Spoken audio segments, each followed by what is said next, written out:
Good morning again, my peeps. Welcome back to another Caricious Inspiration Corner. It's a good thing to be alive and to be well this morning, and we give God thanks for His many blessings. So, this morning, as we go along, just remember that our God is a good God. And this morning, I just want to share a little reminder from the book of Ezekiel about the dry bones.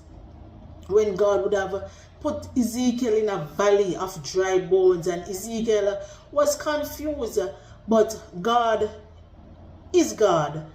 And he said to Ezekiel, prophesy to those dry bones, speak to those dry bones, and with obedience and faith, hallelujah, Ezekiel would have prophesied, he would have spoken to those dry bones, and those dry bones would have come back to life. Every joint, every marrow, every sinews, every flesh, every skin came back together. Everything came back and connected, and they were dead. They were dry bones.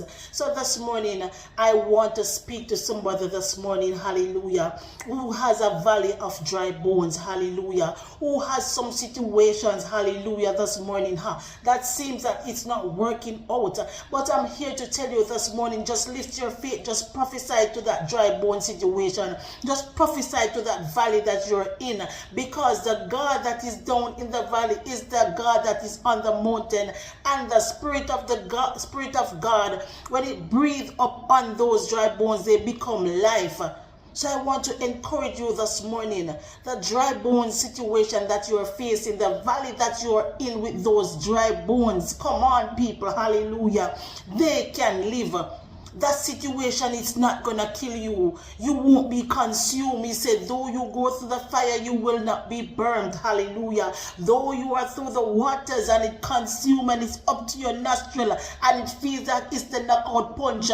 Come on, when Ezekiel saw those dry bones, he thought it the same thing. But God said, prophesy to those dry bones. And when Ezekiel prophesied to those dry bones came to life. So this morning, prophesy to some situations in your life, some stubborn situation that has been there for years, for months, for days, and it seems like it's not going away. It seems dead. It seems like all hope is gone. Oh, hallelujah. When Lazarus was dead and they called Jesus, and Jesus was 4 days later, Lazarus was rotten. He was dead, but God was on time, and he came and he called Lazarus from the grave close, and he said, Lazarus, come forth. So this morning you might have some dead situation, you have some Lazarus dead situation, you have some dry bone situation.